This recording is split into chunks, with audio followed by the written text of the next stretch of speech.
Lord, please bless my plans today. Lord, salamat sa isang magandang araw. Salamat sa isang araw na pagbibigay niyo sa akin ng inyong proteksyon at pagmamahal. Salamat sa laging pagsama niyo sa akin.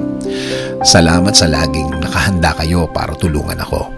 Alam ko na makakasama ko na naman kayo dahil ang araw na kasama kayo ay isang buong araw na puno ng pagpapala, puno ng mga magagandang bagay, puno ng proteksyon na para sa akin at para sa aking pamilya. Panginoon, marami po akong gustong gawin. Marami po akong naiisip na gawin sa araw na ito at sa mga araw na parating. I-bless mo po ang lahat ng aking plano ngayon. I-bless nyo rin ang bawat bahagi ng aking plano. I-bless nyo po ako ng mga ideas, mga bagong bagay na pwedeng gawin na gusto kong gawin, Lord. Lord, ilagay nyo po sa way ko ang mga tamang tao na tutulong sa akin. Ilagay niyo po sa aking buhay ang mga tamang tao na magiging guide ko na pwedeng i-share sa akin ang mga learnings na nasa kanila, mga bagay na nasa kanila, mga bagay na natutunan nila sa kanilang mga buhay.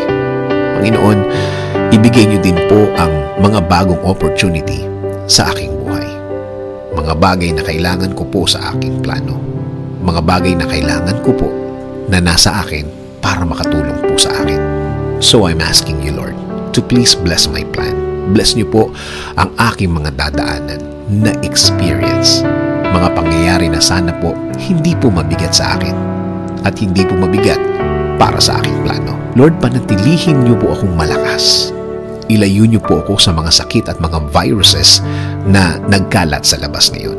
Protektahan niyo po ako sa buong araw ngayon at sa mga araw na parating, Lord. Patuloy niyo pong bigyan ng solusyon ang aking mga problema.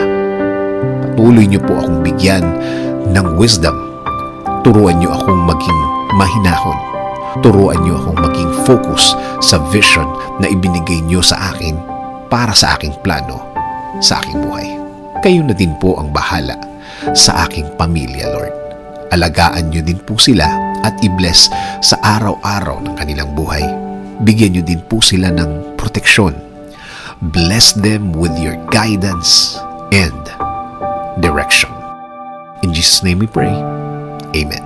Sabi nga sa Proverbs 16:9, in their hearts humans plan their course, but the Lord establishes their steps.